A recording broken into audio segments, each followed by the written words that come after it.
It is, Chair. So we make a start. Right, first of all, I got a little, quite a big notice there, everyone. Some kind of a notice, a legal notice, the new government legislation. It's quite a long one, and I'm supposed to read it all of it. So just bear with me, okay? Hey, can everybody mute while you're doing it, Colin? Yeah. Yeah, so then you won't get any experience. Okay, so it's gonna take me a couple of minutes. Right, everyone. The chair, I'm obliged to inform you that this meeting is being live streamed and recorded. Members of the public are able to hear and view the papers displayed during the broadcast of the meeting. This meeting is being remote technology, and should any fire authority member experience technical difficulty during the meeting, they should immediately contact Natalie Barker on 07813 549 836. All members are reminded to mute their microphone unless asked to speak. This helps prevent any background noises from interfering with the meeting. Councillors are asked to refrain from speaking across each other. If they wish to ask a question or make a comment, they must make a comment in the chat box. Officers will be invited individually to deliver their papers. At the end of each paper, the chair will refer to the chat group to address any comments or questions. When discussions on paper are completed, the chair will ask for a proposer and a seconder. The members are asked to propose and second by the chat group. Once the recommendations have been proposed and seconded, all members will be asked to register their vote on the chat box, i.e. for, against, or abstain. The chair will then confirm the results of the vote. The chair will then move the next papers and invite the next officer to speak. The end of this the paper. Right, everyone, are we all in now? I hope you got all that. Before I start, can I just welcome Richard Percival, David Rowley from the external auditors from Grant and Thornton, who will present the external audit report at item 8. So we're going to start with 1 and they'll come in at item 8. And I also would like to welcome Peter Chatterton from Audit Services Chapter Council. Please ensure there is a proper proposer and seconder for all items. Okay, we'll make sure of that, Lynn. Okay? Apologies, Lynn. Any apologies? Councillor Adams, Chair, and Councillor Milner, we did try as you see yesterday, but we had a bit of an issue, so I think he struggled to get on today. Our recording has been absent. Apologies. Okay, that's fine. On to the next one now. Number 2. Please read out the following. Here you go. Members are reminded that they must not participate in the discussion or voting on any matter in which they have a disclosure of pecuniary interest and should leave the room prior to the commencement of the vote. Do any members have any pecuniary interest to declare? No. I take that no. Thank you, Chair. Any public questions, Lynn? No public questions, Chair. No public questions. Okay. Item 4. This is the minute. Item 4. Wait a minute. I already got the wrong one here. This one. Right? Okay, this is the minutes of the Shropshire Fire and Rescue Authority Standard Audit and Performance Committee held on the 5th of December 2019 at 2 o'clock. I must say I wasn't there, and there are quite a few of the others. I have read the minutes. Can I have a proposer and a seconder, please? I'll propose it for you. I'll propose it. Dave, were you there?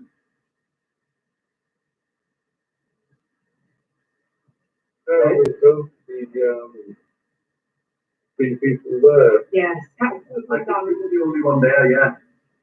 Oh no, it was Pauline, Sharon. I did by the chat, yes. Okay, that's fine. So you seconding it. Is that in order? Yeah. Thank you. Does anybody have any issues or questions or clarifications or something on this minute? No? Thank you. We move on to the committee trainings of reference. That's item 5. Jermaine. Yes, thank you, Chair. Okay, which terms of reference? This paper asks members to consider the terms of reference for the committee. As you'll be aware, the terms of reference is reviewed by officers on an annual basis. Having completed the review, officers have highlighted only one amendment to the document, and this is highlighted in section 4 of the report and on page 5 of the appendix. The amendment is structured and refers to the removal of the monitoring report on the performance of the former Shropshire Fire and Risk Management Services following the closure of these services that we agreed back in October 2019. There's no other changes to the report, therefore members are asked to review its terms of reference and to make any recommendations they feel necessary to the Fire Authority for agreement. Thank you, Chair. Okay. That would be the review. That's for the others. It is the same. Yes, that's correct. Okay. Anybody wants to make a comment or come in for a proposer and a seconder? I just posed to discuss. Is that working okay? Yes, I can see that David proposed, I just need a seconder. John Thompson seconded, so we've got a first and seconder. It's John and Thompson Day. Okay, all in favour, councillors? Thank you, Jermaine, thank you.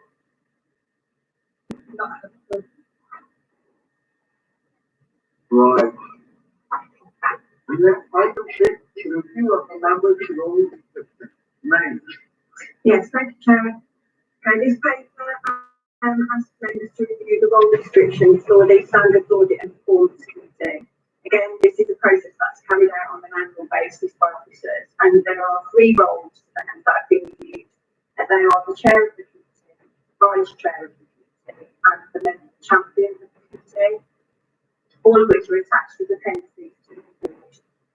Having reviewed the roles, officers do not propose any changes to them at this time.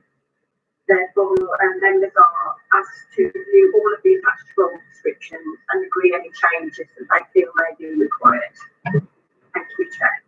Okay, thank you, Jermaine. Does anybody agree with that? And then the same as Yes.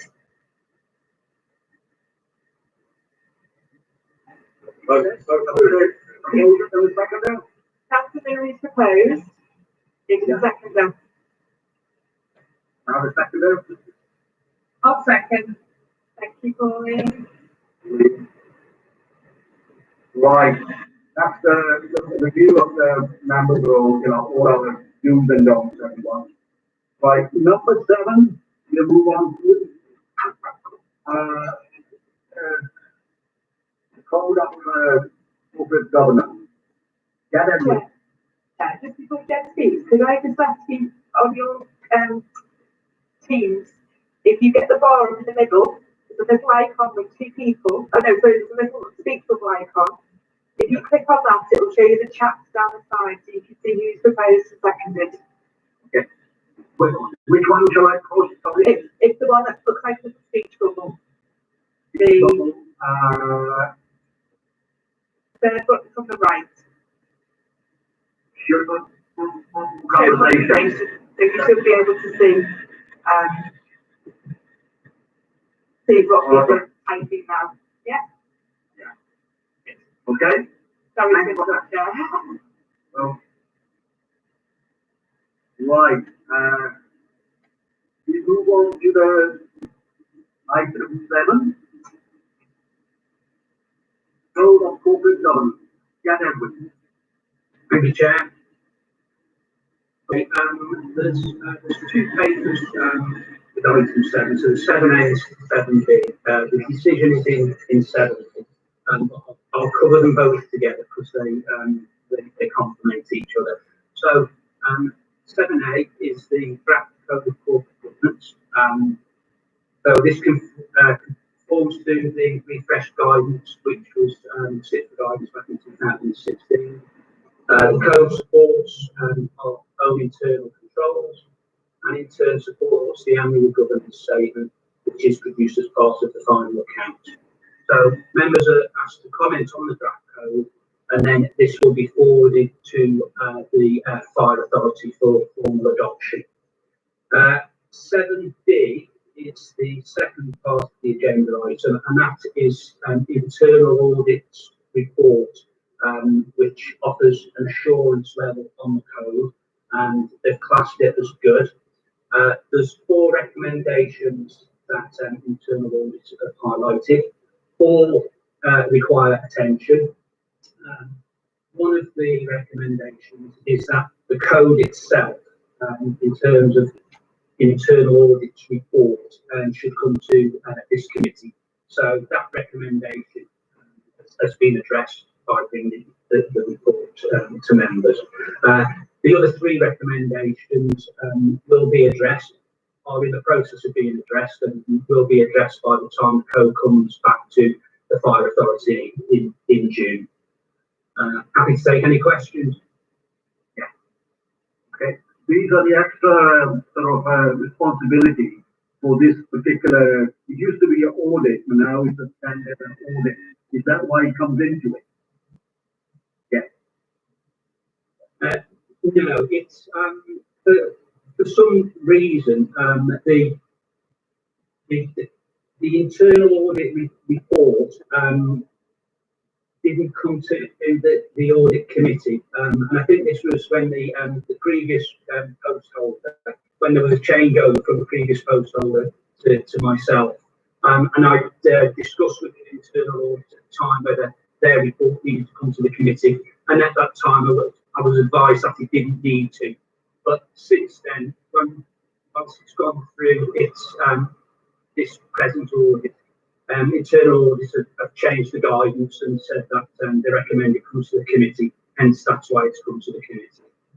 Okay, thanks for clarifying that again. Right, I've got a couple of people who want to make a comment. Yeah, I'm going to, on the page 18, rescue services use the National Health Service Exeter data. Any particular reason for that and why? Yes, can you help us with that? Page 18. Is that 7B, is it, John? John? Okay, so 7A. 7A. yeah, the Exeter data, that's part of a partnership agreement that we've got with the NHS that helps us support our safe and well visits. So it's been established, and the NHS provide that data to us, so that we can then prioritise our safe and well visits. Okay, thank you. Okay, John, thanks. Anybody else want to clarify or to ask any question from Gather Witness or something? No? Nobody else has indicated, Chair. Who? But nobody else has indicated. David, yeah. Go on, Dave. No, sorry, Chair, nobody else has indicated. Nobody else wants to ask a question. Yeah. So you can go to the vote. Poser and seconder. Okay. We got a proposal seconded on both 7A and 7B as well. Is that right, Lee? Yes, please, Chair. Vote together. So 7A and 7B papers, everyone. Can I have a proposer and a seconder? Councillor Miller is proposed.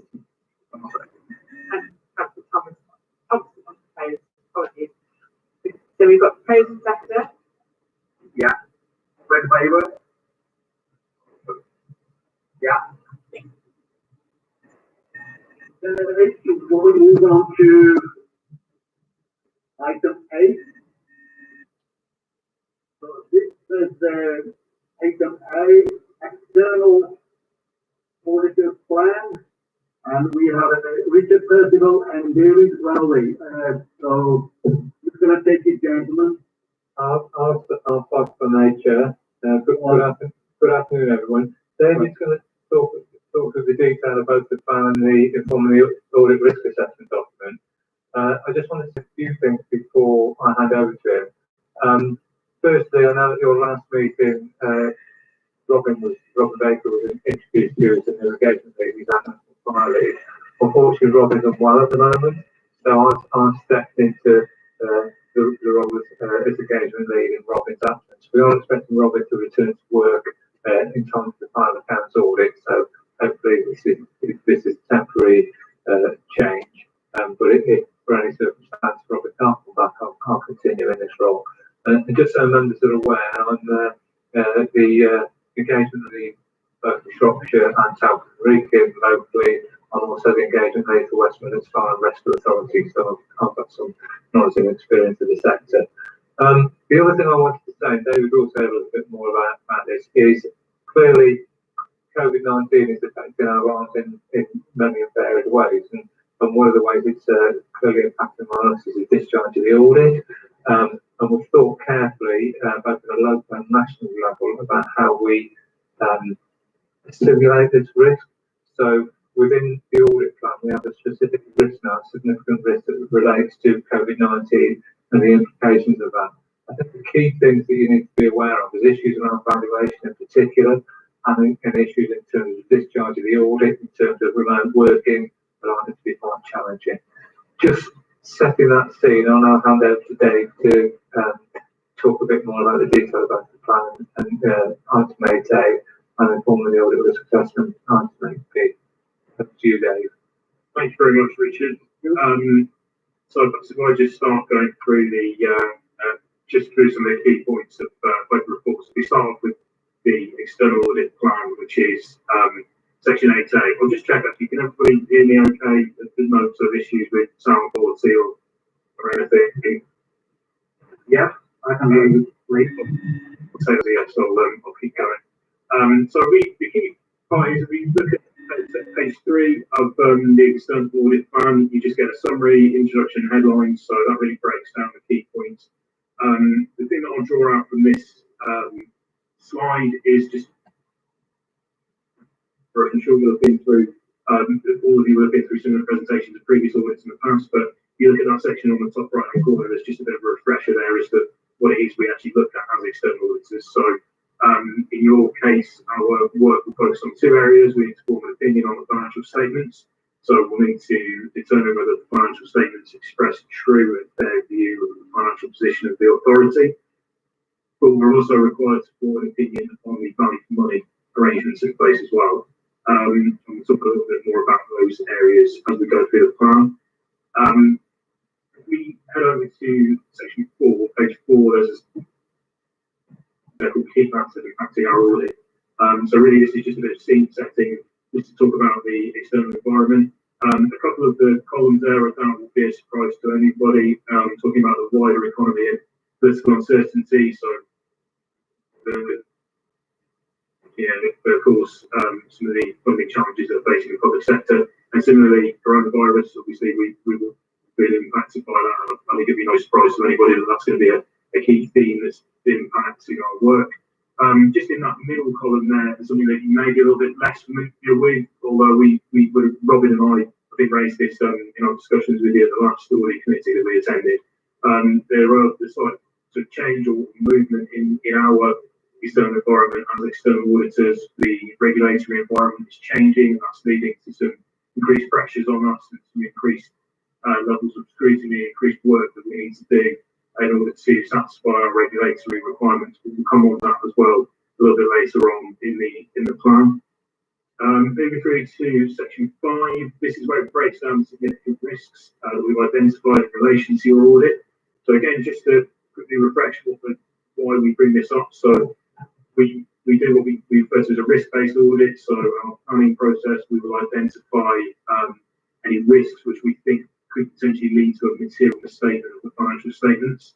A couple of these are mandated to us in our role as external auditors by the auditing standards. So those are on page 5. You'll see we call these the ISO 240 risks. There's always a presumed assumption in any entity that there could be fraudulent revenue recognition, and there's also a presumed risk of management override of controls. We slightly adapt these to the public sector context, and particularly organisations such as yourselves, where the vast majority of revenue will be as a result of precepts. So it's a very sort of little opportunity or incentive really to misstate those. So actually, in this case, we're able to rebut that risk, as you can see on page 5. The one below there is management override control. So what we're talking about there is essentially sort of using journal entries or other adjustments, areas of judgment to manage a position. And of course, we will factor. Yeah, right. Pages 6 and 7, you get the more kind of organisation-specific risks. So this is really where we've looked at you as an authority and looked at what we think is kind of unique or what's relevant to you as an authority that might lead to a material misstatement. 2 of these will be very similar. These will be similar to prior periods and similar to other entities of a similar nature. I'm talking about the valuation of land and buildings, the valuation of the net pension fund liability. These are clearly 2 very large balances on the accounts on the balance sheet, and they're based on sort of very quite complex estimates with some very difficult to observe inputs. As Richard touched on, in particular, valuation of property will be a particularly interesting area for us this time, given the impacts on the economy of COVID-19. There's clearly going to be some work to do around looking at the valuations that you're able to obtain. Something that's new for this year is the risk on page 6, where we talked about COVID-19. So clearly the change in the working environment as a relation to COVID-19 is likely to impact all areas of the audit, really, both from a perspective of governance, working arrangements, working remotely, thinking about information governance in areas such as that, as well as looking actually into the financial side of things. We know that there's additional funding available, but also considerations of whether there will be additional activity or additional cost pressures.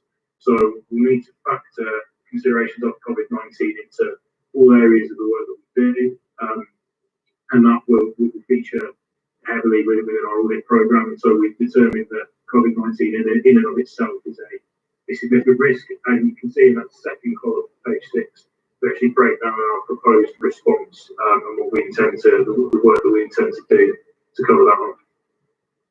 Moving sort of briefly through the other areas, page 8, you've got other matters. So this is where we just break down some of the other statutory requirements, or if we do any crowdfunding work for organisations, we might put that here. In your case, this is relatively low. There's not much else that we do. We'll clearly look at some of the narrative report and annual governance statement, but also it refers in the 3rd section, we'll look at going concern as well. We're required to do that by the standards, so we'll also obtain management assessment of the going concern assertion, and we'll do some work on that. As we touched on, there'll be a bit, we'll need to sort of really focus on that in the light of COVID-19. Page 9, you get a slide on materiality. So again, just as a sort of refresher to what materiality is in this context, we select an account within the line from within the account effectively to use as a benchmark, and then we will set a value based on that, which we determine to be the value above which an error or a misstatement or a change would impact users of the account's economic decisions. So in simple terms, effectively, we came across an adjustment that was above material, we know that required to be made, or an error that was above material, we would deem the accounts to be materially misstated, and we would need to make an adjustment or have a discussion about the impacts on the opinion. So that just gives you a breakdown there of what our headline materiality is. And there's also a reference there to what we deem to be fairly trivial. So there will be potential issues or other items that we might pick out which are below material, that we deem to be worthy of bringing to the committee's attention. So there is also a figure there for anything above that level. We might not necessarily deem it to be a a game changer per se, but we probably wouldn't report it to you in the audit findings report if we came up with a kind of an issue. On page 7, we've got a slide regarding the money arrangements. So BFM work that we've done historically and that we've done so far is typically focused on the sort of financial robustness of the authority, which is historically been quite strong, and as far as we know, the underlying financial robustness of the authority is good. Clearly, we will need to look at this on an ongoing basis in the light of COVID-19. But as it stands, we've not identified any additional significant risks, but we will continue to carry on our assessment of that work going into the future. There's a slide there on section 11 that just gives you an idea of the timeline and this information on our team. Just want to flag up here, there has been some changes you might come across, or you might have seen. There has been some changes to local government reporting deadlines. So that's been extended back now to 30th of November is the statutory deadline. We are in discussion with Joanne and the team around when we actually hope to deliver the audit.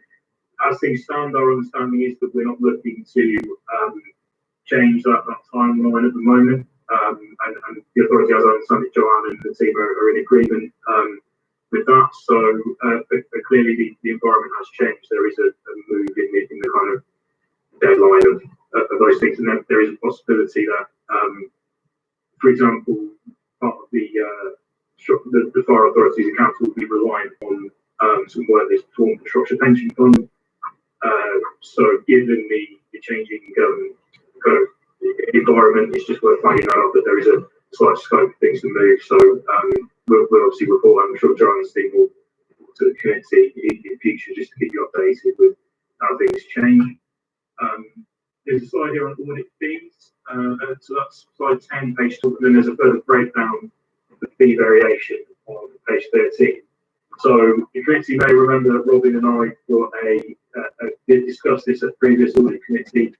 This is really referring to the changing environment for the regulatory environment in which we operate as external auditors. So as a result of those changes, we are now required to do some additional work. Robin and I have had discussions prior to this meeting back in January. So at the moment, we're fee variations which are very similar to what you would have seen in the prior period as a result of similar reasons. And also you'll see we put comparing to the 2017-18 fee, so you'll see it's still lower than that 2017-18 fee, which is based on the scale fee. That's everything for me. I think that I need to draw out really for the audit findings. So all there is also okay.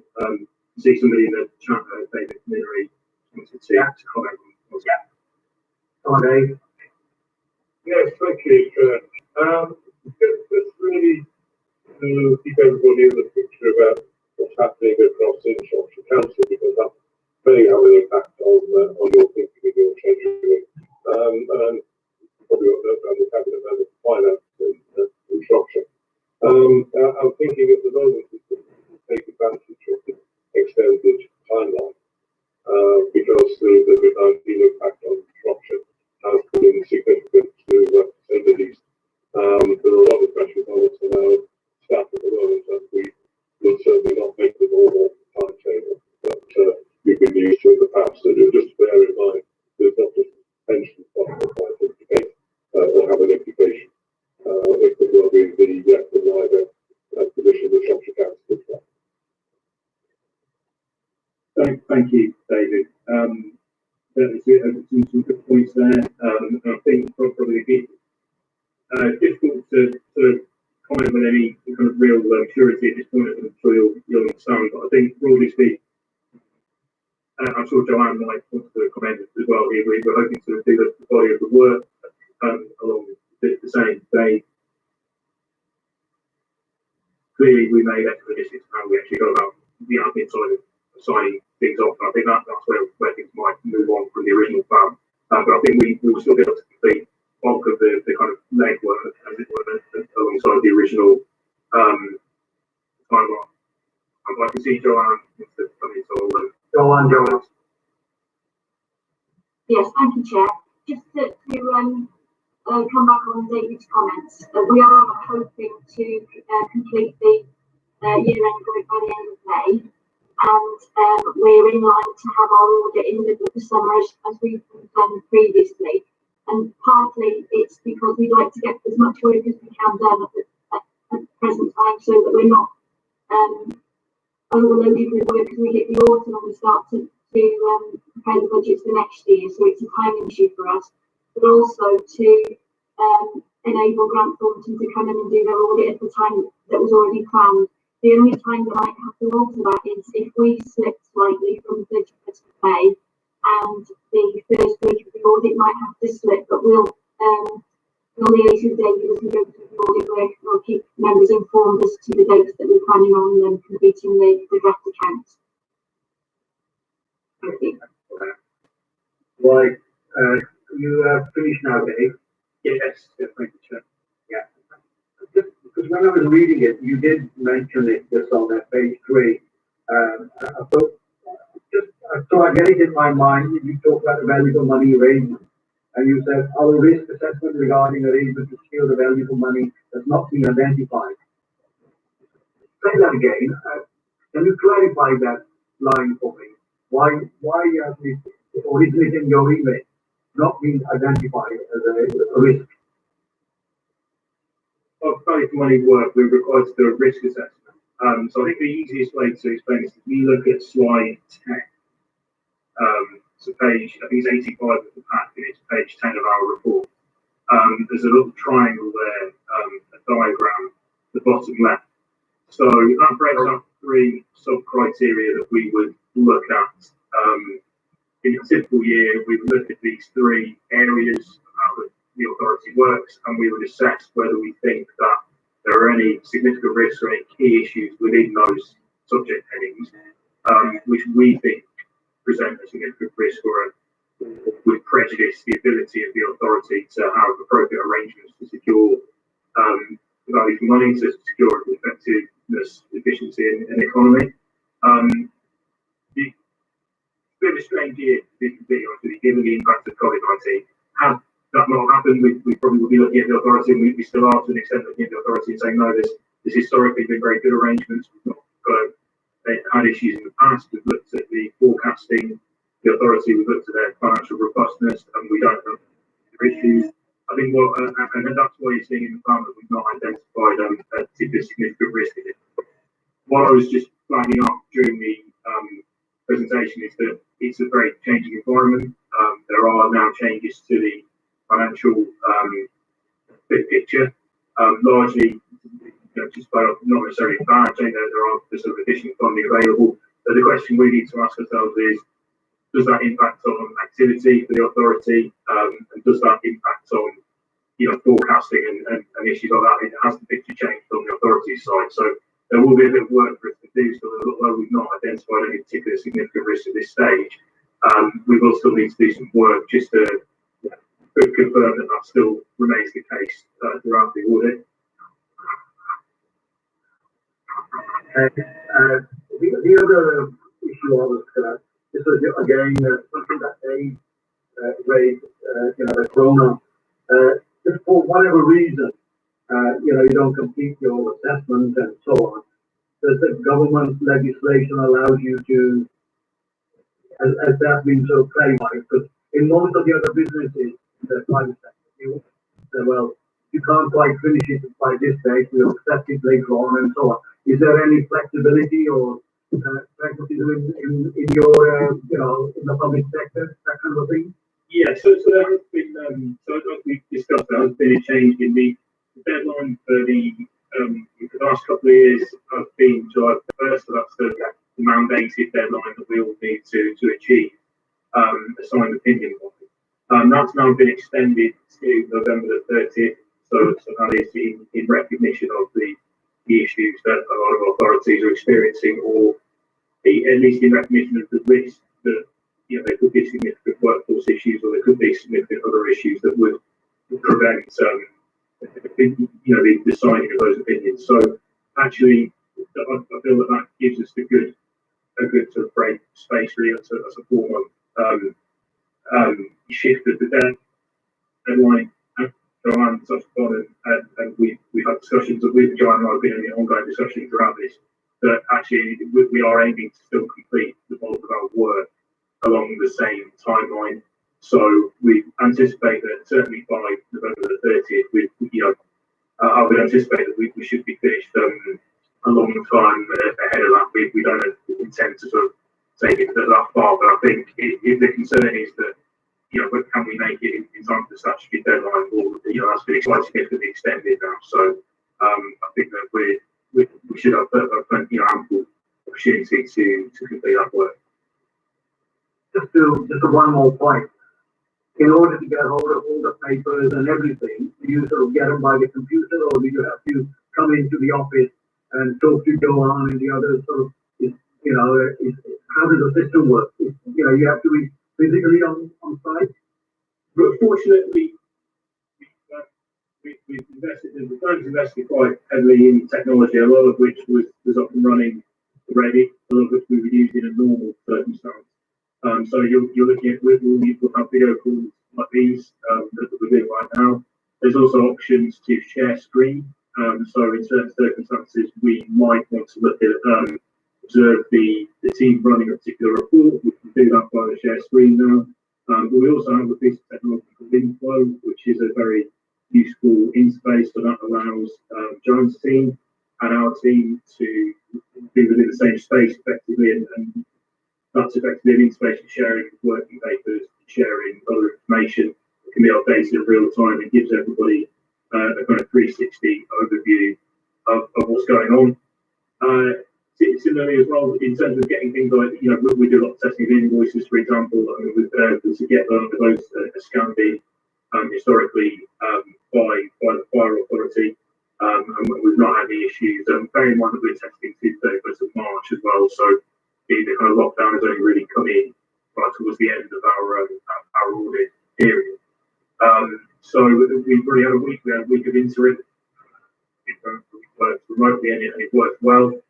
So I'm not anticipating there being too many issues on that side from our perspective. I don't know if Joanne would sort of jump in on Joanne on their side.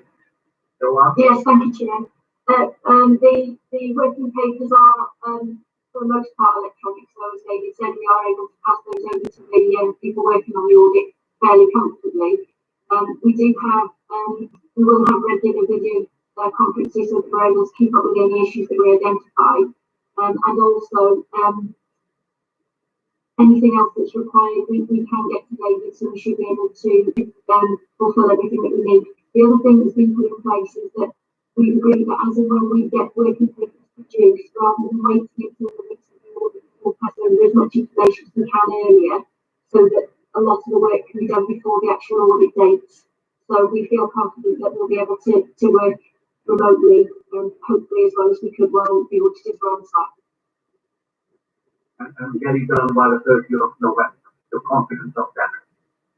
Yes. Right.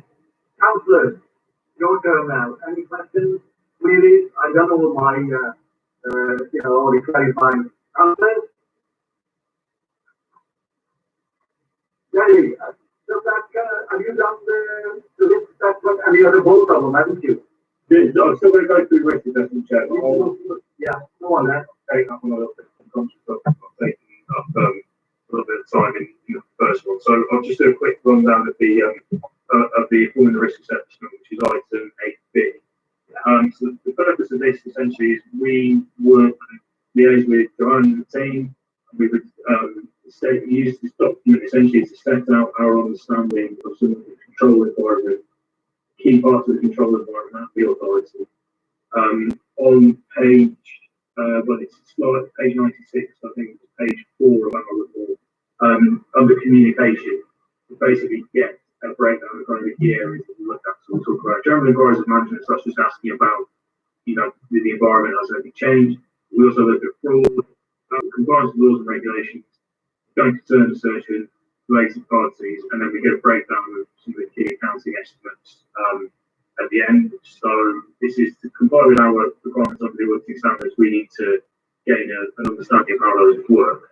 So we set that out in this document, and then we present this to you as a committee, and this is your opportunity to kind of either ratify or just ask any questions if you're not sure on anything. What I'm going to do again is, as I'm slightly I am going to sort of take this as the committee's read it. I will go through draw out a couple of the key points, and then we'll sort of have a space for any questions at the end if that's okay. So we have a look at the general inquiries and management. Something I just want to draw out on question 1, where we've got what do you regard as the key events or issues that will impact financial statements, and we've gone outside of the pensions case. Sure, those of you that were involved in the audit last year will recall there was a very significant adjustment as a result of a court ruling in relation to firefighters' pensions. I won't go into a large amount of detail, but there are still some ongoing issues to be resolved, which may have an impact. And as you'll remember from the audit plan, we drew out that the valuation of the pensions liability is one of our significant risks. So we're sort of finding out that this is something that could, wouldn't anticipate that being as much of an issue as last time, but it could still sort of feature in the work that we're doing in some of the reports that you see. I think the other thing that I'll draw out from this point is we talked a lot about COVID-19 in the plan. There was a slight timing delay, so we do our first interim visit in January. This is when we would agree this with Joanne and her team. So we haven't updated this document in the light of COVID-19. This is really sort of looking at the kind of standing arrangements that will be in place in any other year. And you will see from our audit plan that we've got a comprehensive range of procedures that we're going to undertake to tackle our COVID-19. So that's why that doesn't feature in this document. I'll quickly sort of go through the rest of these. So we've got a section on fraud. But it should do, shouldn't it? Because it is something that might have an impact, but you haven't mentioned it. Because I did notice it when I was reading it. But it should be there, shouldn't it? In the risk assessment, how it will impact in the next 2 months, 5 months, 6 months. I think, just to clarify, this is what we're looking at here is kind of the underlying control environment. COVID-19 is almost a discrete thing. It's a discrete event that's come out. But this report is really about existing structures. And the other things that flag up is that this is really sort of backwards looking in a way. This is looking at arrangements that are in place in 1920. So COVID is kind of an ongoing issue. It's probably that might impact more 2021, really sort of governance side of things. So if we're still sort of in lockdown, looking at sort of early next year, then it's something we might want to build into this document. But I think for the purposes of if it's sort of new, as I say, this is kind of unique challenge.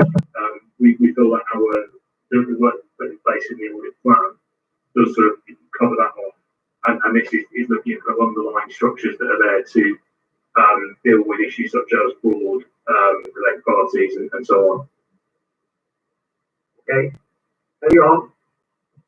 So we're in the section on fraud now. Again, the key thing to draw out here is that because these forms are not aware of any sort of whistleblowing reports or the issues under the Bribery Act, which is a key, good headline, and also simply not aware of any kind of actual or sustained fraud against the authority at this point in time. Laws and regulations, again, similarly, there's a bit of a breakdown there about how the team ensures compliance with legislation. We don't have any knowledge at this point of any kind of issues that would impact financial statements in relation to laws and regulations. The going concern, again, similarly, this is flagged up that the authority has put in place a number of long-term strategic financial. This is what formed the basis of our going concern work. As it stands, we're not aware of any particular issues that would impact. Clearly, we need to do some additional work, as we would anyway at financial final account stage. But at this point, we're not aware of anything that would maybe going concern assertion doubtful. And again, you've got some control to some issues there at the back. There's some information there about how the authority maintains its register of interest for related parties, and then some information on how the various accounting estimates are carried out. Again, we've had a look at these ourselves. We've reviewed these along with the team. We've got no issues. We were happy to agree this and present it to the authority. So I'm happy at this point to take any questions that anybody might have on the report. Okay. Thank you, Dave. So that's a risk assessment. Councillors, anybody got any questions or queries?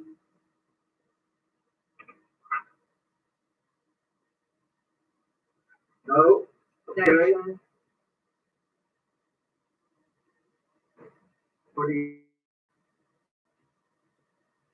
All right, Lynn. Yes. I haven't got any more questions or queries on any of those. So this is the external audit and risk assessment. I need a forward proposal and a second. Will you accept both of them then? That's fine. Okay. David, Councillor Lewis proposed both of them, and Councillor Thompson has seconded, so we just need an agreement from the committee now, Chair. That's it. Thank you. Both of them. Thanks, Dave. And everybody. All right. Right. We want to item 9. If I don't get the papers right, go on. You're on, please. Yeah. Thank you. This is the accounting policies proposed for the close down of the 2019-20 accounts. It's deemed best practice for the committee to review and approve the accounting policies prior to the accounts being approved later in the year. The policies are appended to the paper, and any changes are shown in bold italics. There are no additional policies this year. The changes that are shown in the documents are updating financial years and codes of practice. In terms of COVID-19, as David mentioned, the legislation has extended approval and publication dates of the accounts, and that's been reflected. There may also be changes to the way in which some of the areas of accounts are put together. For example, the way that we count up our stock at the end of the year. So we will try and reflect all of those changes as a result of coronavirus in the accounting policies before they come to be approved by the audit committee later in the year. So I'm happy to take any questions, Chair. Members are asked to approve the accounting policies. Okay. Anybody got any questions or queries for this is for item 9, everyone. Paper account. This is a standard thing we do every year. And how are we going to carry on accounting policy? Proposal and the second there, everyone. So we've got Councillor Hillary proposed and Councillor Brundle the second. I got it there. Thank you. On to number 10. We're doing well, everyone. Right. The review of the anti-fraud and bribery. Joanne, you are on again. Thank you, Chair. This is the annual review of our anti-fraud, bribery and policy. The strategy has been reviewed by officers, and there are no changes proposed to the policy this year. Last year, some changes were made to align this policy with our disciplinary procedures, so they were approved last year. As I say, the review has produced no significant changes, and members are asked to reaffirm the strategy to the fire authority. I'm happy to take any questions, Chair. Okay. So it's everything the same as before. Anybody wants to come in? Questions, please? No? Okay. Has been. So Councillor Hillary's proposed and Councillor Thompson is seconded. Right. Thank you. Favourite councillors? Yeah. Let me know. Dave? You raise your hand. Sorry. What was the fly? I thought you were just waving for something. Sorry about that. But you're right. We move on to item number 11, which is annual governance statement. Yeah, Edward, on again. Thank you, Chair. This is for members to note. Take us straight to the appendix on page 3. I'm going to do a bit of a double act with Simon Hardiman. So, Simon, do you want to cover the first area on people, please? Sorry. Yeah, no problem, Chair. Sorry about that. I was trying to get the name right today. So, item 1 within the appendix covers areas around continue to deliver people strategy through the whole time and site control shift changes and carry out a review of the retained duty system. So, a collective agreement, a draft agreement has been shared with the rep bodies, which is now being forwarded to the National Executive Council for consideration and possible sign-off. So, we are awaiting some comment back from the YBA Union on that. And the fire control collective agreement will be dependent of those comments as well, Chair, in terms of feedback we get from the whole time model will incorporate into the fire control collective agreement to ensure that any comments are factored into those agreements. And the retained sustainability project, there has been a delay to that, and that's really around our COVID-19 position we find ourselves in at the minute. The area command team and group management activities led on the selection process. We're getting positive people through that selection process who will be seconded for 12 months to assist and support the sustainability project. However, we've got to due to the funding being in place for 12 months. To maximise the benefits of that secondment during this period, we wouldn't get maximum benefits due to limited capacity and availability to move around the country and engage with our crew to gather their thoughts. So the delay this time around the sustainability is very much linked to our COVID-19 position. And that's item 1, Chair. Okay. Going on then to section 2, which is improvement of processes through our service transformation programme. Just a couple of updates on our system. So the risk management system, which is software that sits on our mobile data terminals, that was rolled out last year. Works now continuing to automate the risk information from over the border, so our neighbouring counties. We have manual processes, so we're looking to automate that, so that's work that's continuing. Standard tests and good progress on this at the moment. Officers still determining how much of the system they want to use moving forward, so we're still awaiting a decision from their Elliott Command on that. Leo, which is our learning environment online, that now has up-to-date enhanced management reporting, which has been developed. And also Leo's coming into its own now with lockdown, because it's enabling a lot of our staff to still continue with their training packages. And then the last one in that section is changes to our finance system.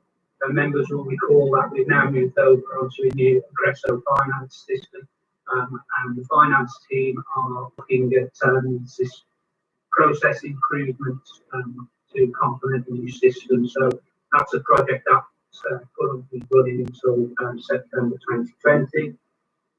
Next area is systems and infrastructure. We've just had a IT health check on the corporate network that was carried out in March. The Home Office set standard for the audit, and we've had a good assessment. So that will be reported back to Service Transformation Board next month. So the IT managers are currently working on that. Moving down our integrated communication control system, which is a system in fire control. We're now working on the project plan associated with that. Motorola are doing the development of that system for us. Fire service roads dashboard. This is management reports coming out of our new availability system. They've now been developed by our in-house team, and that is ready for demonstration back to officers. So that's due to happen shortly. And then the last one there is the leave management module for our Green Book staff. That's now been introduced into the service and enables the Green Book staff to book their leave and record their sickness. So that's now up and running in the service. Moving on to property. In terms of Telford, so there's an update there for Telford Central. So the planning application has now been submitted. We have a determination date for planning scheduled for the 24th of June. The next milestone is invitation to tender, which is scheduled for the 19th of June. I know that members have had an update from the Chief Fire Officer because there's now a number of associated risks because of the COVID-19 lockdown. So the invitation to tender date, which is in the programme plan, is going to be moved back a week. Our internal board will receive an update from the technical project manager, who will make some recommendations to us on whether we go out to tender. And then we'll report that back to the Fire Authority on the 24th of June, because obviously I think members would be interested in terms of how we move forward with Telford. And it's essentially linked in with certain market conditions in the construction industry through lockdown, and the capacity of firms to submit tenders. So we'll await the guidance really from our technical project manager, but members will come back to members and advise in terms of the next steps on Telford. Just moving on, so in terms of we've got a project with station security. We've run a pilot at Albrighton station, and we're now looking to extend that pilot. Obviously, because of lockdown, that's on hold at the moment, but the intention is to roll that up to a number of other stations. And then finally, in that area, we've just awarded a contract for window and door replacements at Bishop's Castle, Church Street, and 4 fire stations. So that's buildings. Appliances and equipment. I'll hand back over to Simon to give an update in that area. Yeah, thanks, Chair. So yeah, when we look at the improvement required there, we have a fleet and equipment strategy to include the introduction of 3 pumping appliances and incident command vehicle. Pumping appliances are within the fleet strategy. The response capability board is working closely with tech services to understand what those requirements are for those 3 pumping appliances, whether that will be the current configuration in terms of water capacity, or whether we look to incorporate the enhanced phone capability with those machines that are also. There's a bit of work going on around that at the minute. And I'm pleased to say the command vehicle, obviously with the years not getting 40 on the command vehicle, but we are now in a position where the command vehicle will be going live on the 1st of May. So imminently, and that will be with command software and the crew that's putting that on fully trained. So that vehicle will be going live in the next few days. Okay, and then back to myself. The last area is collaboration. And this essentially is the work that's been undertaken under the umbrella of the Strategic Alliance with Hereford and Worcester.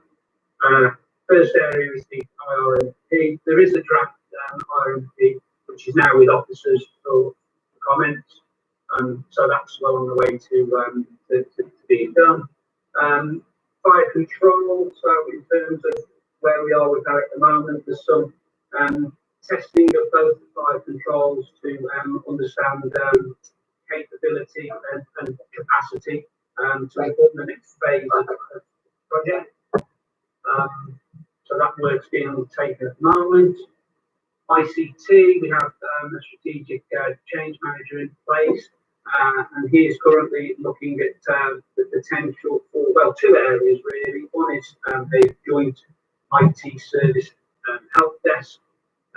So the software package that both Hereford and Worcester Infrastructure are looking at the moment to see if there's areas of collaboration there. And also the wide area network. So that's an area that's being investigated as well at the moment. And then the final area is procurement, and officers have drawn up a joint procurement strategy that's being approved by the Alliance Board. That's a whistle-stop tour. I'm happy to take any questions there are.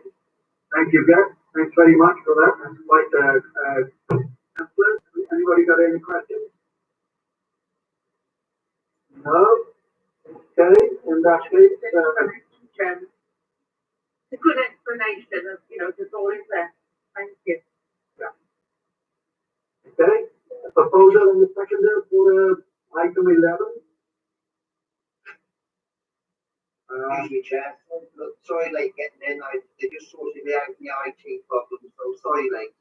All right. Well, that's okay, mate. You made it. Hold on. Right. Proposal in the seconder for the item 11. Please, everyone. Yeah, I'll propose, Chairman. For the second one, somebody get something there? Councillor Bell. Okay. Okay, Lynn? Yes, that's great. Thank you, Chair. Okay. We move on to item 12. Yeah, you're on again. Thank you, Chair. This is the regular update on the corporate risk management register. So section 6 of the report on page 2 it is the headline areas really in terms of what's on the register at the moment. So the risk relating to the European Working Time Directive opt-out, that's now been removed from the register. That was agreed by a risk management group a few weeks ago. We've also downgraded the risk relating to primary failure of primary contractors and suppliers. There's been quite a lot of work that's been done in the background relating to this risk. And Andrew Kelsey has now looked at all the individual contracts, and we've assessed them against a risk assessment and outline contingency plan. So that risk is now being downgraded. And we've added 2 new risks to the register since the last report. One relates to COVID-19, and the other one relates to PPE. The details in terms of this contained within pages 12 and 13 of the report. And I'll just scroll down to those. In terms of COVID-19, we've obviously entered this onto the corporate risk register. We've reviewed the service resilience strategy, which relates to the number of pumps across the county, and if we have to reduce the number of appliances to increase sickness levels. So that's been reviewed. All the departmental business continuity plans have been reviewed, and we've established a strategic group which oversees the services response to COVID-19. That's up until last week met every morning routine, and that's just now been adjusted, and we meet every other day. So that's COVID-19.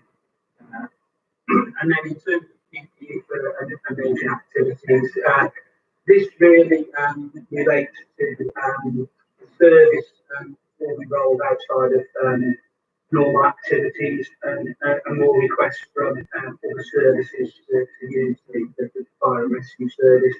And it's just put it on the register. It needs to just give consideration to PPE assessment and when entering into agreements to support other services.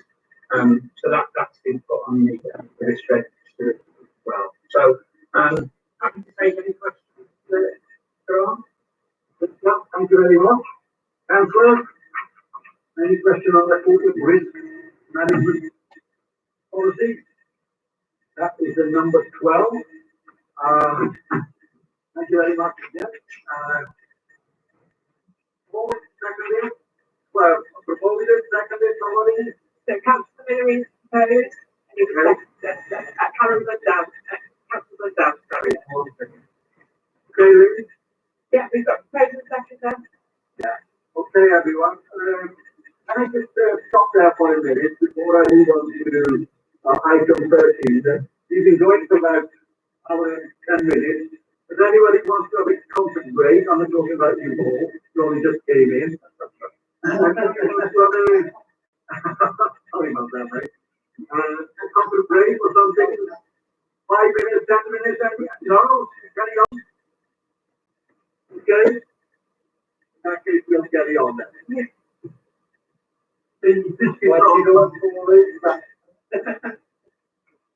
Thanks, John. Right. On to item 13, risk management internal audit track. Yes, so back on again. I'm back on again. Okay, thank you, Chair. This report just brings members up to date in terms of internal audit recommendations. When I previously reported back to the committee in July last year, there were 56 recommendations outstanding. As of today, this is a total of 70 recommendations. 43 require attention and 27 that classed as significant. We talked through this report at some length at risk management group, and the vice chair of this committee was at risk management group as well.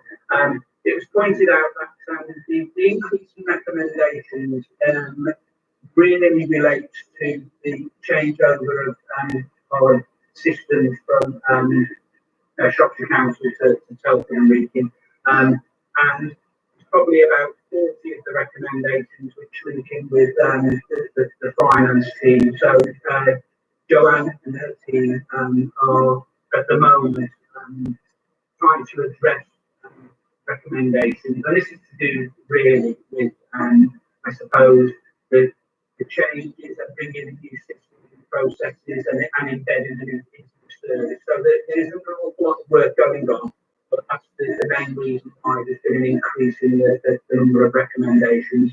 I don't know, Joanne, whether there's anything you want to add to that at this stage. One. Still there?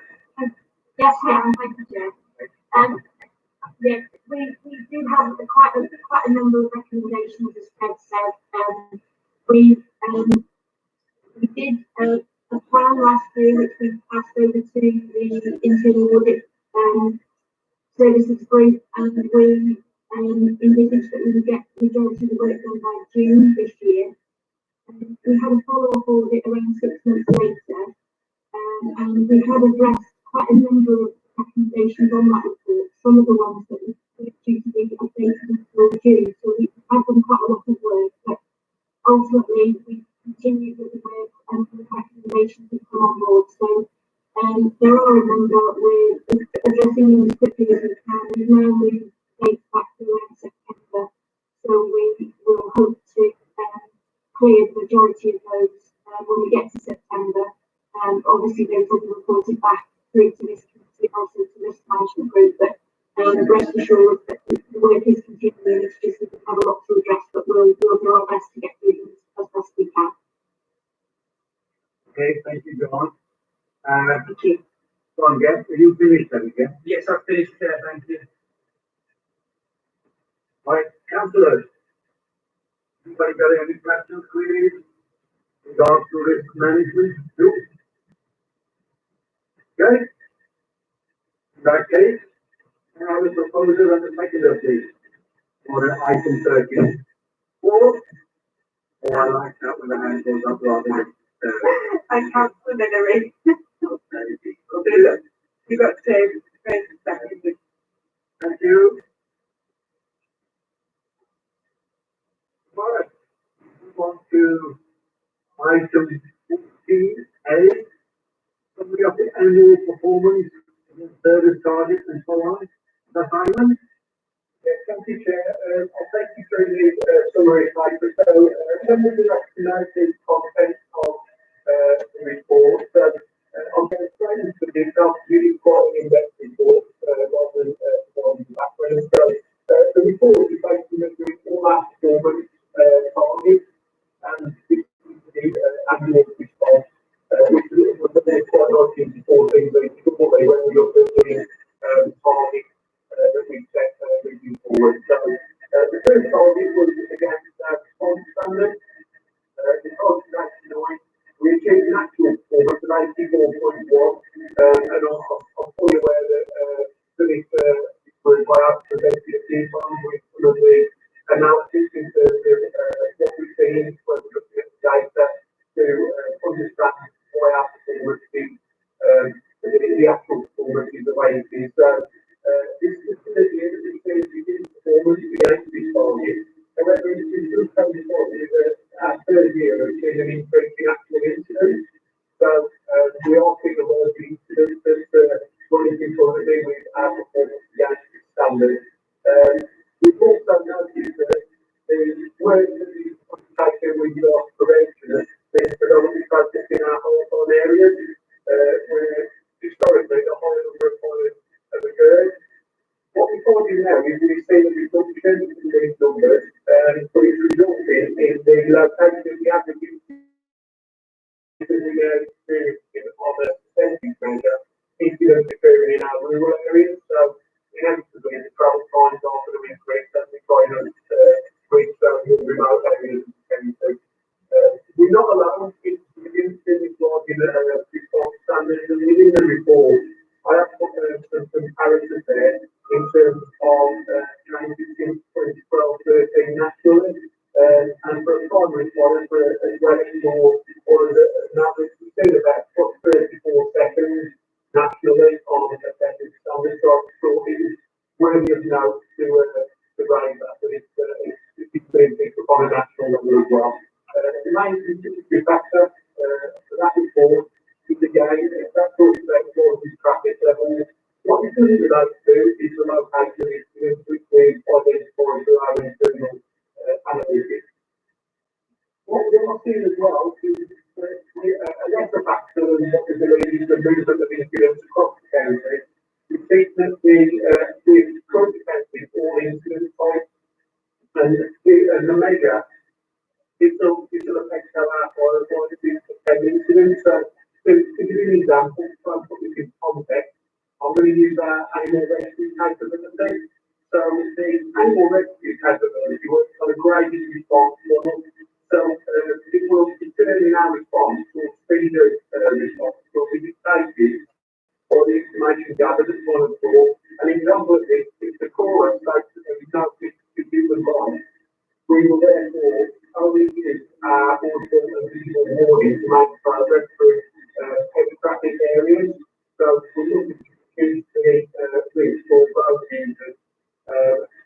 The response to that by our clients is using all sorts of signals when they may or may not be required. So that's just trying to provide a good example of how we use graded response. But at the minute, you can still count within our response strategy, even though it may be a demonstrated response. Another thing that's probably worth it now is the fact that during this reporting year, we've experienced two significant periods of flooding, one in October 2019 and our most recent one that travelled February and March of this year. It's caused increased demand on the service, and we were looking to prioritise all. At this time, like I said earlier, all incidents are counted, so even if we were prioritising all, that would factor into this response standard. So again, having an impact across the year when we look at the service use. We've also seen a growth over the last few years in both industry areas, authority areas, in terms of population growth and housing and other building development.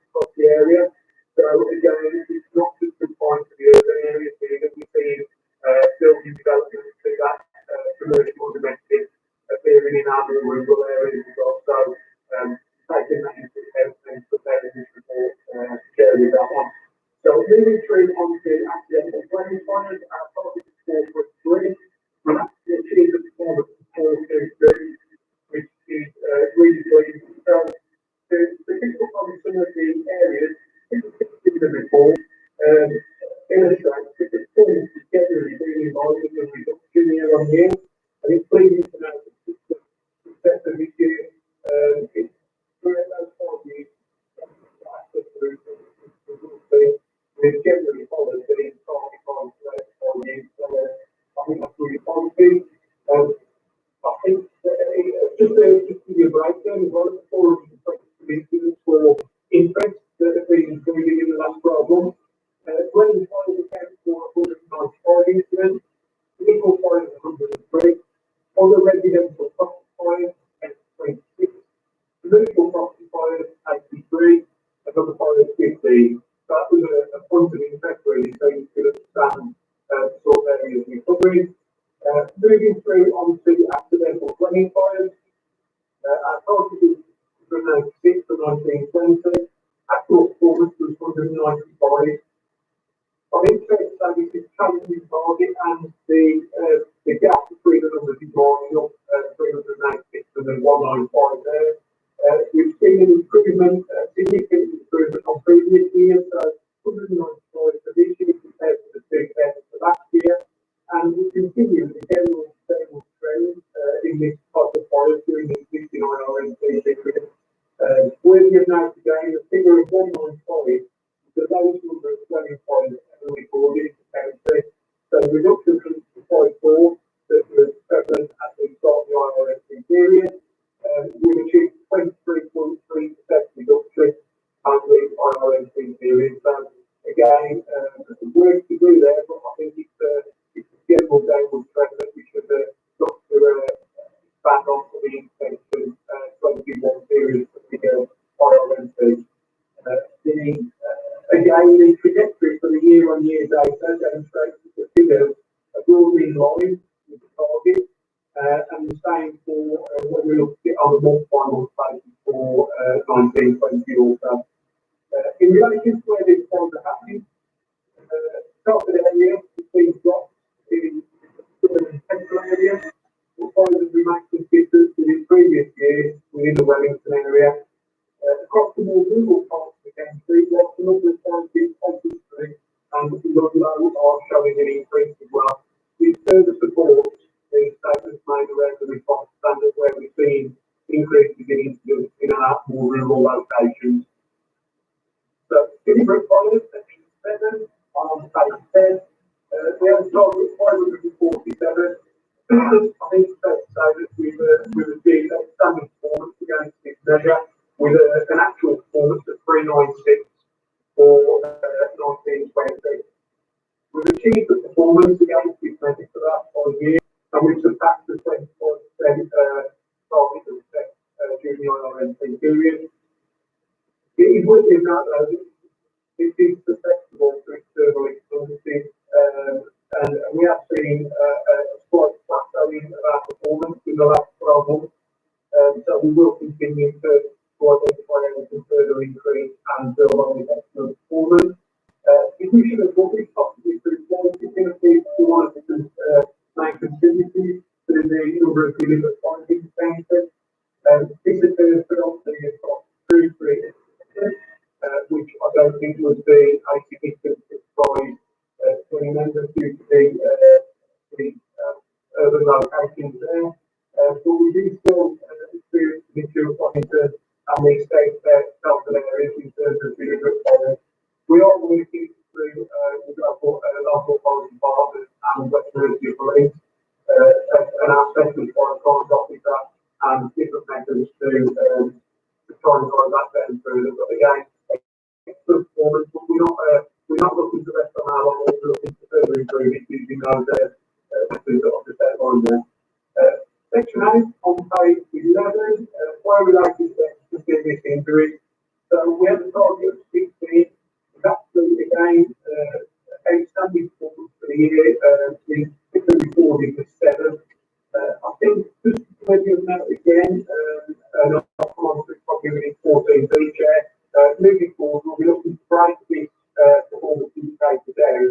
to identify fatalities and seriously injured as two distinct categories. It doesn't really give us a precise overview of what the situation is. So I've got a bit of that into the report on page 12. So over the last 12 months, we've experienced two fatalities and 5 injuries, making up those 7.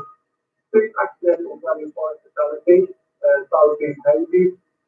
5 serious injuries were also in dwelling environments. There have been no fatalities or serious injuries in commercial properties for property fires. I'll just give you a brief overview of these fatalities as well. So, the first of the 2 occurred in April 2019.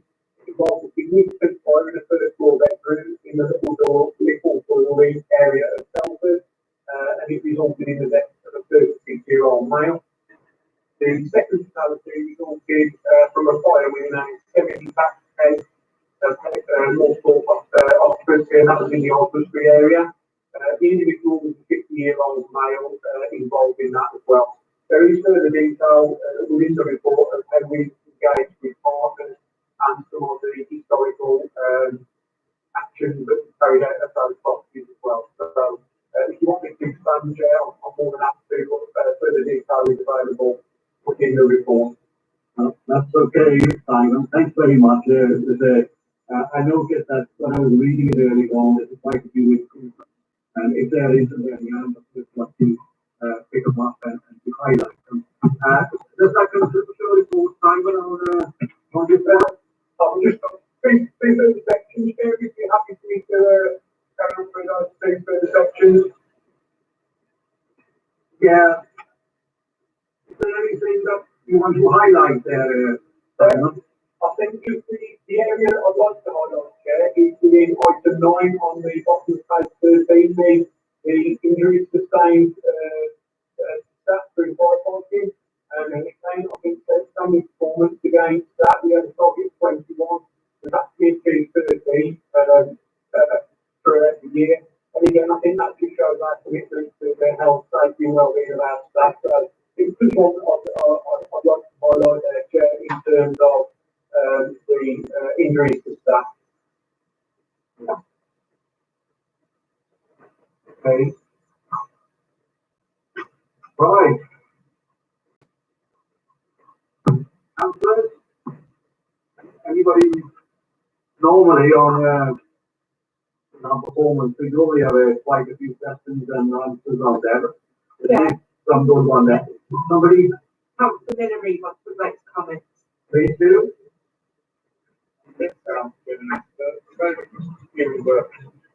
Thank you, Simon, for your report and your excellent presentation. I think it's very pleasing that the vast majority of measures are going in the right direction. Yeah. But what I want to particularly comment on, though, is the response time. And I understand every point that's made, and I can see why that would make the response time first on our target. So it's about the target itself. And it seems to me we have a choice here, because there's no point in maintaining a target that we're never going to reach, given the fact. So the issue do we A, reduce the target, or do we B, look to see what we can do about positioning around resources that we can get back to the target level? But I don't see any point in extending these activities. And maybe I'm not expecting a decision today. Chairs work to think about the future. Do we re-engineer our resources to get exactly the other thing? Yeah, thanks for the question, Chair. I'm happy to answer that if you want to. Okay, thanks for the question. Thanks for in terms of the response standard. So, we have deliberated around the standard, and I'll put the paper together that we culminate in 14 being the next report, but just to try and provide a bit of clarity around that for us moving forward. The 89% figure, we through strategy and resources, a proposal was put forward to agree the figures for the next 12 months. And the 89% figure, we've looked to adopt that for the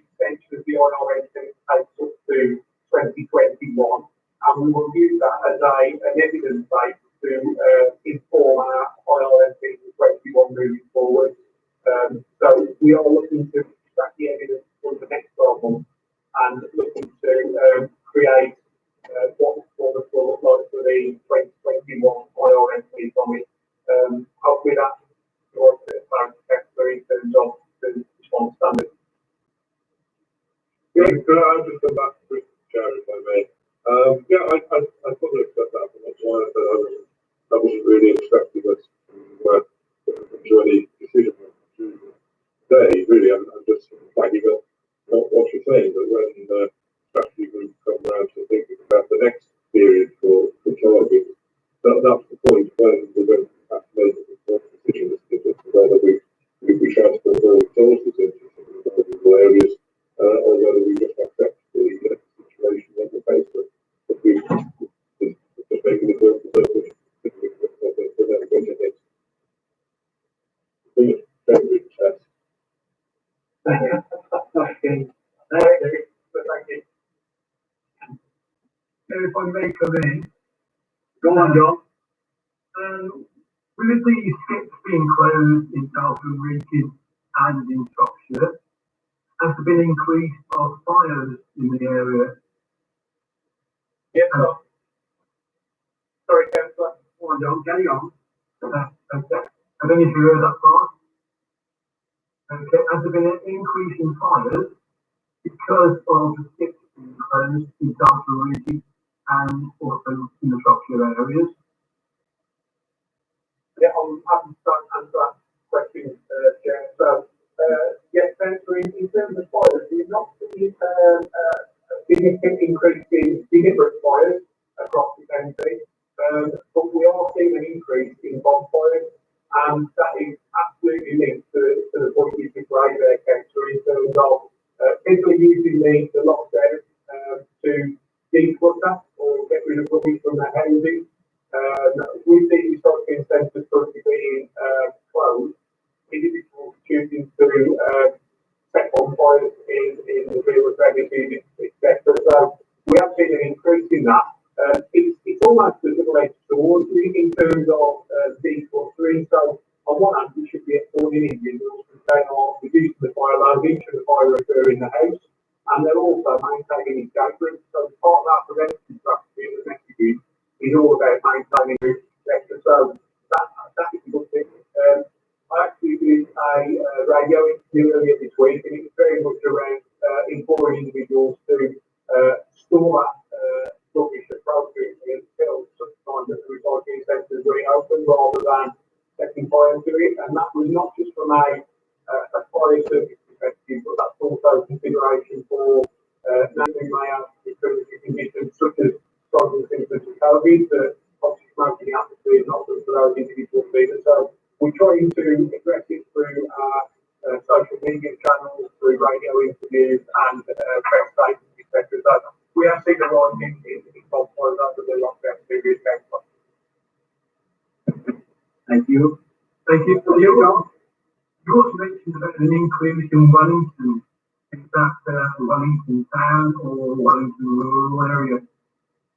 Yeah, so the Wellington area is around the deliberate ignition fires again, and that's predominantly around the urban areas. So we have seen an increase, and I think it's been over a few years now in terms of vehicle fires within Wellington. So that is one of the contributory factors to the work we're doing around Wellington with our fire science officer as well. Thank you. Yeah. Right. No more questions and queries? Chair? Yeah. Can I ask, obviously, I'm from the Austria area, what's your thought on HMOs? Obviously, you just heard about the news from HMO near Austria or in Austria. What's your view on HMO? Do you think they're more of a risk than normal dwellings, or what's your thoughts on them, really? Because we're having more and more planning applications for HMOs, so I just want to know what your thoughts on them are. Yes, I'm happy to comment on that. In terms of my background, I've got a victim protection background. So HMOs, if they are managed appropriately, should not pose any increased risk. However, it's a lot of it, and the safety measures that are implemented in every multiple occupancy. And it's also a low property managed as well, councillor, in terms of maintenance of safety systems, i.e. your alarms, escape routes, protection, in terms of compartmentation.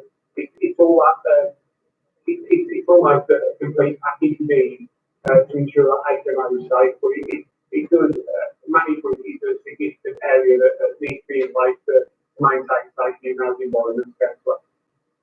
Thank you very much, thank you. Mike, now we move on to the second 14A, please, councillors. John? Have I got anybody proposed in the sector? Yes, Okay.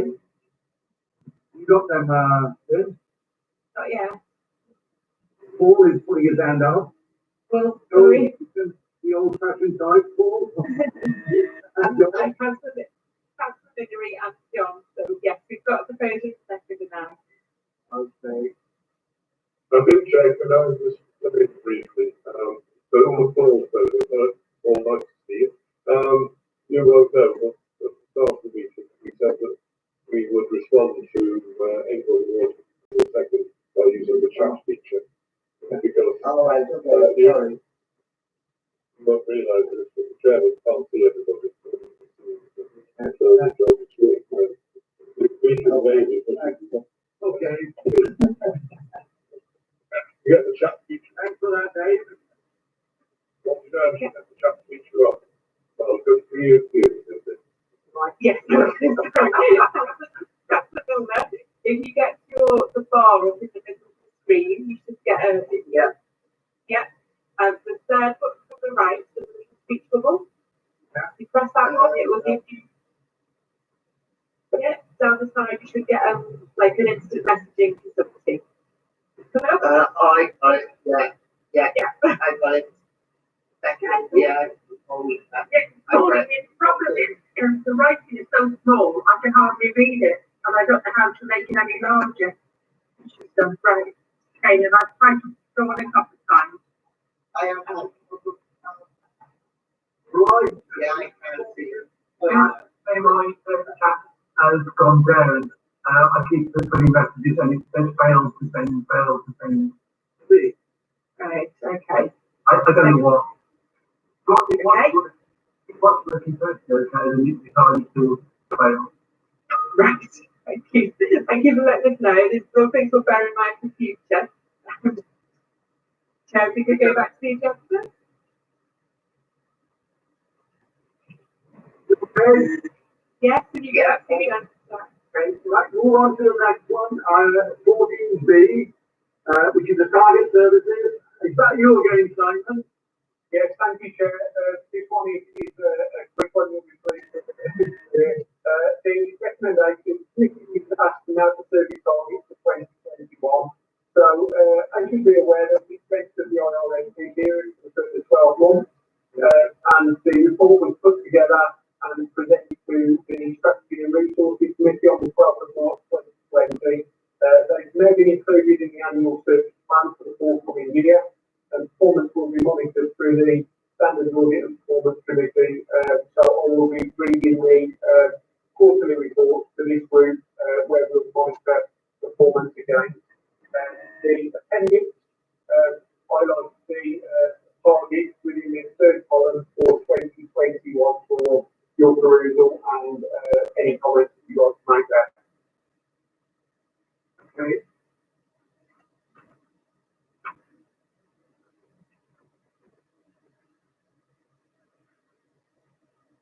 Right.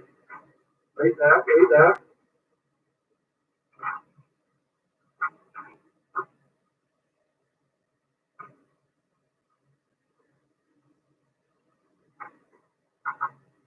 This was the paper that was sent on to follow, wasn't it? We got it on our. Yeah. And 17B.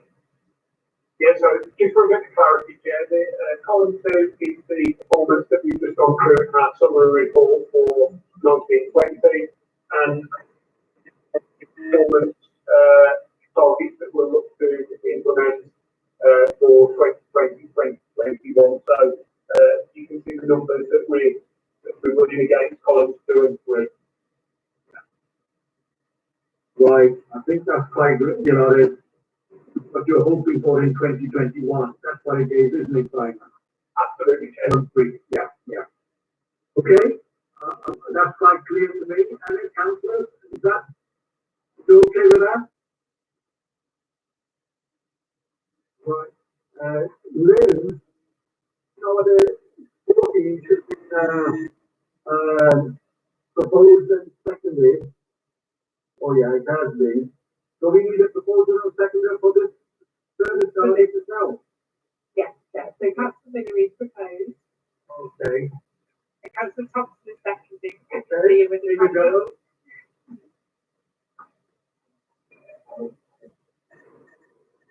I just bear with me. I'm going to move my computer to the side because I'm running out of charging in here. Because I'm going to put it on the charger. Wait there, everyone. Okay. Look at it. Here we go. You want to halfway.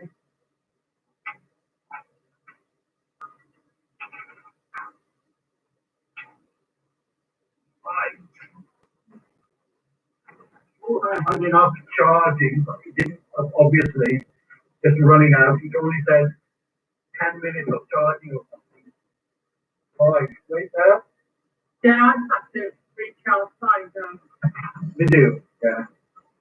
Yeah, I just noticed it only got about 10 minutes charging on it, so I thought I better plug it in. Right, we move on to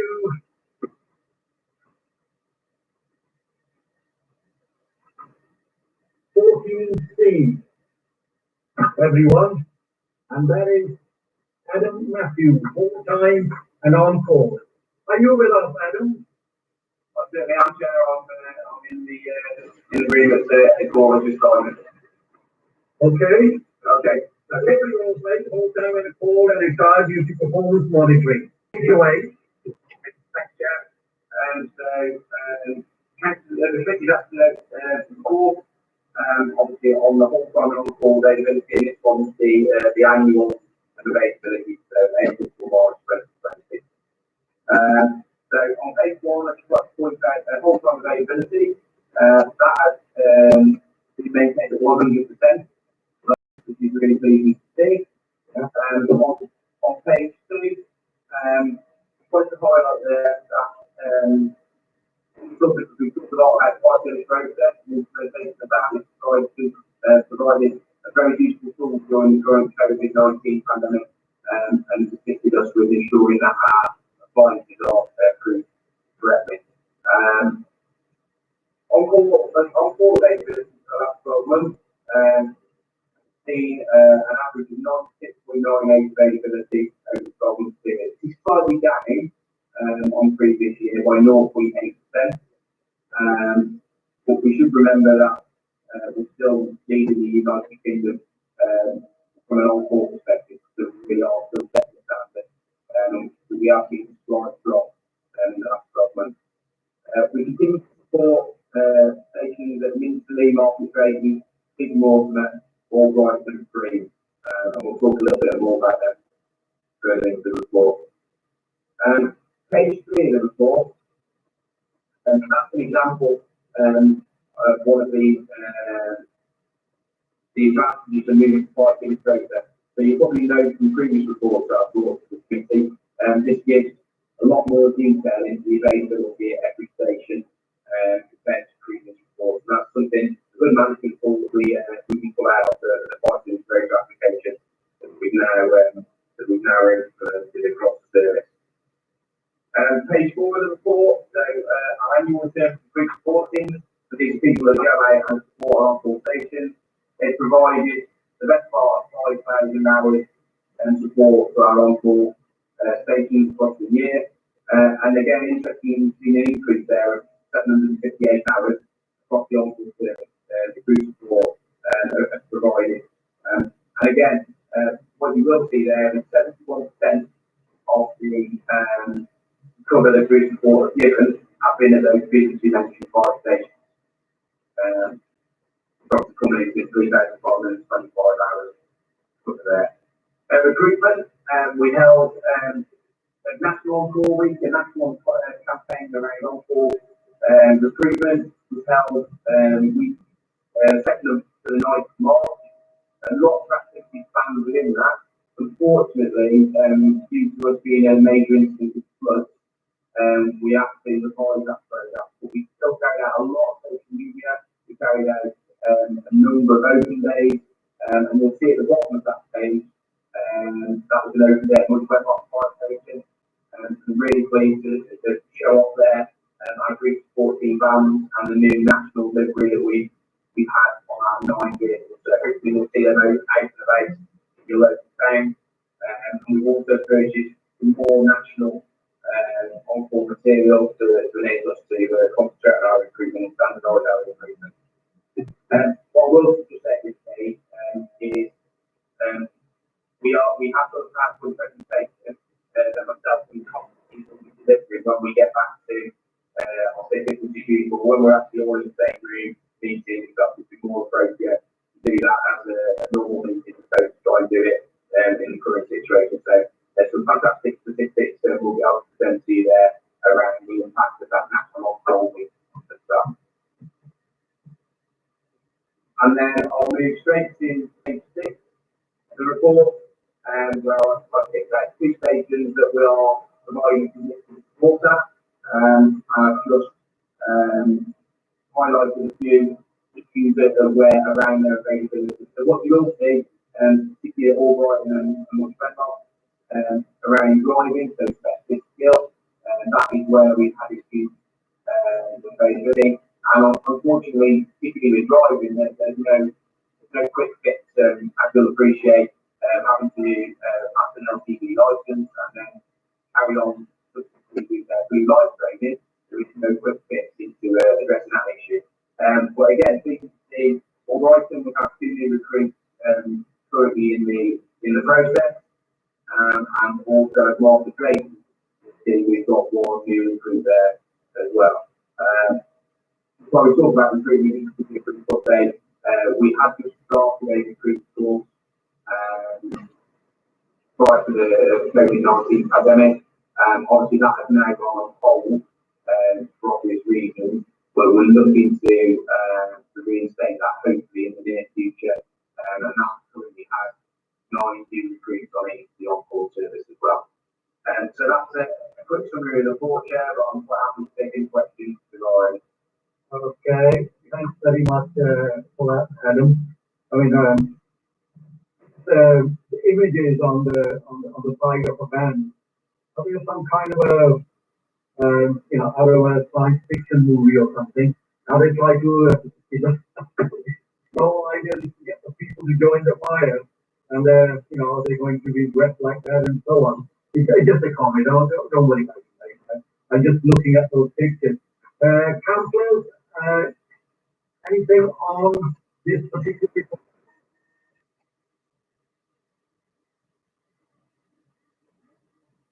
So that's Chairman, they're just very good figures, aren't they?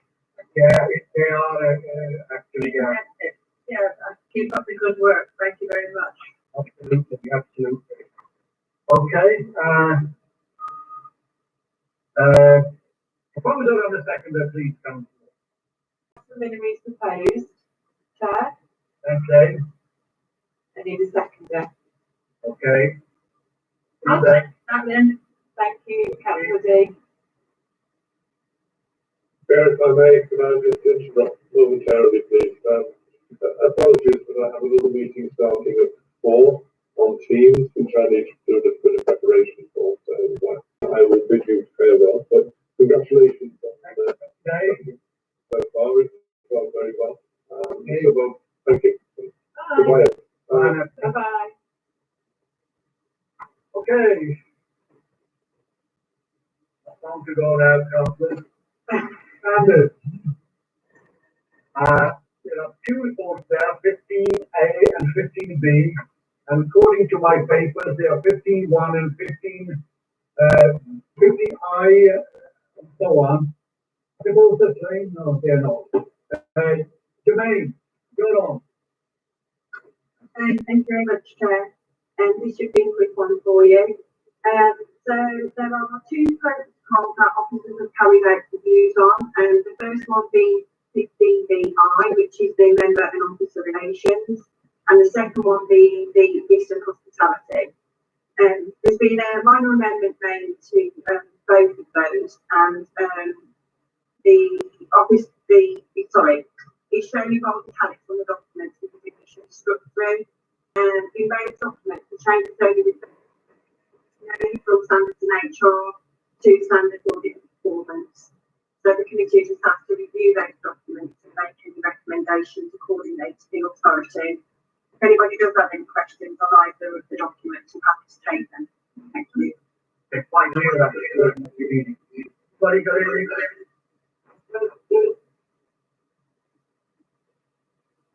Okay. Yeah.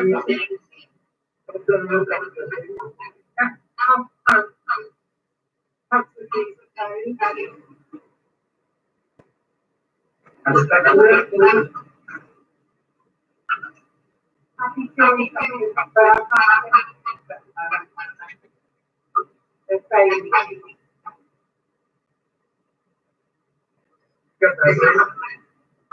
Is that council myself? Yes, it will. They are here. Sorry. Yeah. Right. Okay. Thank you. right. Dave, that was the document. Take it away. What's there, Dave?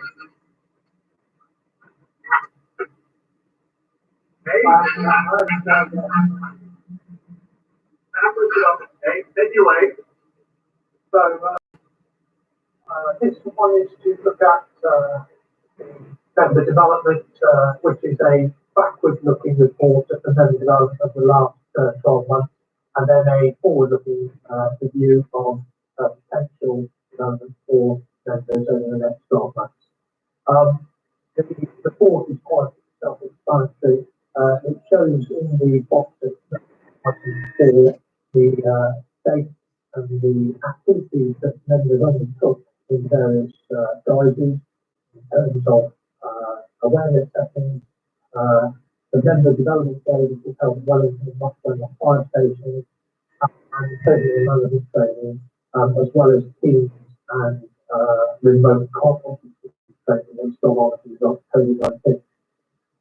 So the proposed training development for the next 12-month period is identified risk management training to be provided by the European Insurance Company to provide this as part of our insurance package and also safeguarding training for members. Clearly, this is a large document. Any other appropriate training that members wish to highlight, we're more than happy to put into that development program, and we are always asking them to highlight those areas. Really, Chair, unless there are any questions of the paper, I think we should stick to that. Okay. This is just one noting and information day. It is, I think, Sarah, I think the members are being asked to approve the proposed training development activity for the next 12 months. I'll propose, Chairman, for we Okay. Proposing it, seconded, and then we're on.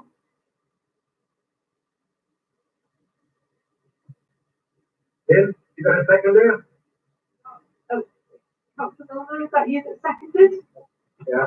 Yes, yes, I have that. Baker? Okay. Right, move on to 17. I'm just wondering, can I declare an interest not take part in this as a recipient of a pension, with a pension? Okay.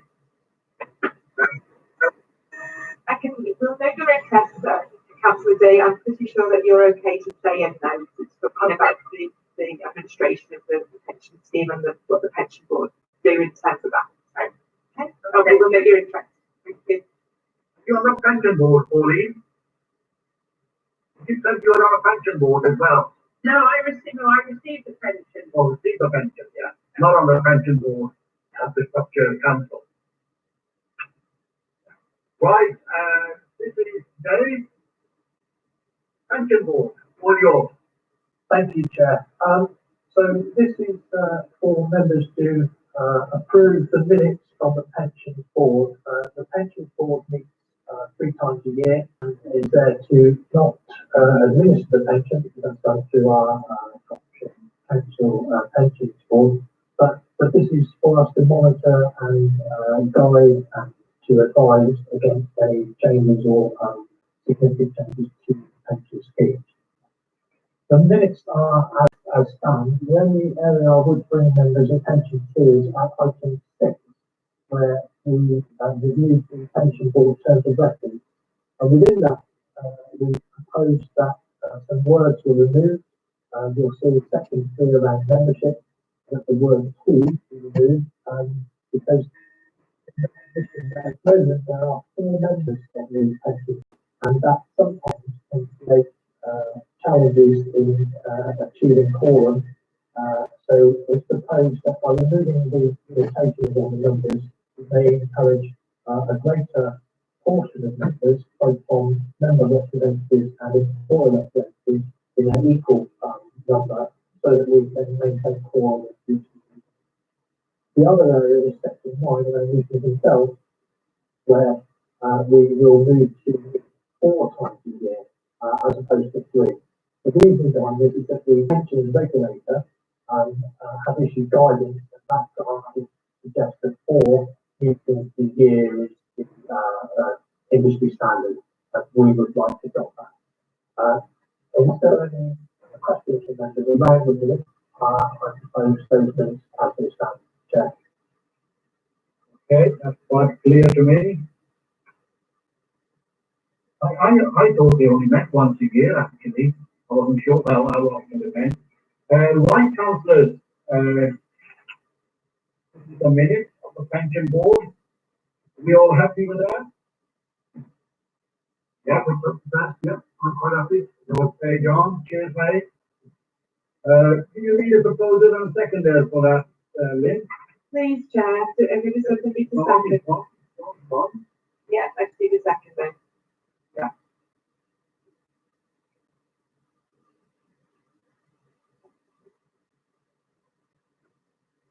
Right, Dave, pension board annual report. Thank you, Chair. So, as I just explained, we held the pension board meeting, the last pension board meeting, but every year, as the chair of the pension board, I'm asked to produce an annual report on progress and issues raised through the pension board meeting. The purpose of the report is just to bring this to standards audit performance and for the committee to note the report as attached. So, you'll see that the report is extensive. It explains the purpose of the pension board and the membership. As I just explained to you, there are 4 members, 2 employee representatives and 2 employer representatives. We're also supported by officers, both from Dr. Financial Services, in the guise of Lisa Vickers as our HR representative, and Vicky Jens, Dr. Council, as the pensions administrator. If you look at the activities of the board, it explains that we don't administer or manage the scheme, but oversee decisions are made, and as such, can make recommendations for improving the efficiency and effectiveness of the scheme administration. Meeting 3 times a year, and over the past 12 months, the most encouraging improvement has been around the use of the mentioned members' pension portal.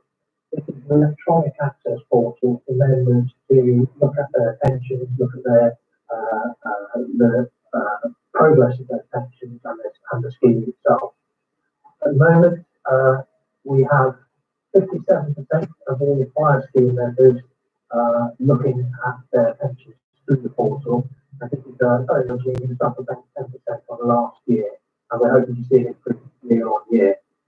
Clearly, this is helps administer the scheme more effectively, and also gives members more up-to-date and actual figures easy live information on the portal. In the year ahead, there are specific matters of interest perhaps that the authority could be aware of. Clearly, the deal against transitional protection, which was the Sergeant Cloud scheme that was mentioned earlier in the committee meeting, will require additional funding. This is not just for Shropshire, but it's a national issue. And of course, we need to understand what that means to members of this scheme. And the contribution rate change, which happened in 2016 as a re-evaluation of the scheme, clearly made some significant increases in funding challenges to the authority, which was supported through government funding in the first year. That funding was continued in the second year, but at the moment we're unsure as to whether that funding will continue, but we'll be addressing the comprehensive strategy carried out this year. That concludes the information within that pension board report, Chair, and again, I'm happy to take any questions there. Okay, thanks, Dave. Anybody want to make any questions on the annual report? No, I'm quite happy with it. I don't think of anything to ask. I'll second that as you're proposing. Okay, I'll propose it. Chair, Okay. Councillor Dave. Yeah. Right, we move on again to 17C. This is a data quality day. Thank you, Chair. Yes, as I alluded to in the last comment, 17C, the purpose of the pension board is to improve efficiency and effectiveness of the scheme. Working with Shropshire Region pension provider, Shropshire County provider, it's been useful to create a draft data improvement plan to identify areas of improvement over the next period. The plan looks at issues identified in the data quality review, and this functions as pensions regulator who sets the scheme in terms of reviewing pension schemes.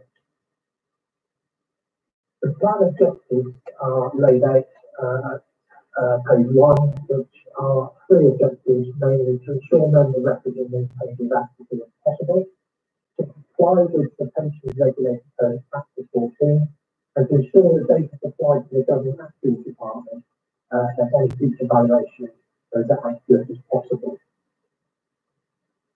On page 2, you see a chart which has the outcomes and objectives and how we intend to measure those. So against those 2 priorities, we want to look at improvement in our pensions regulated data score for common and scheme specific data health, and to look at our audit outcomes. We also want to undertake the pension regulator compliance monitoring assessment, which is provided from the pension regulator, and then finally reduction queries from government activity departments during the evaluation. So those are the 3 areas of the data improvement plan. It outlines the scope and prioritisation of those activities. And if we go down, you'll see the scheme data items which are detailed, which will hopefully result in improvement against our results. At the very bottom, you can see the results of 2019 data quality reports, which show the reports for common data and specific data. Whilst the common data reports the percentage of the tests were very close to the aim, the specific data is slightly different. That's been identified as an area for improvement, and hopefully this improvement plan will help us reach that target of 100%. Then I'm happy to take any questions, Chair, on that data improvement plan. Okay, anybody? Anything? These are the data from the quality report. Yep, I propose we receive them. Okay, I'll second it.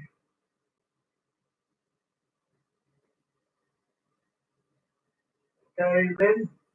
Thank you, Chair. Right, where are we now?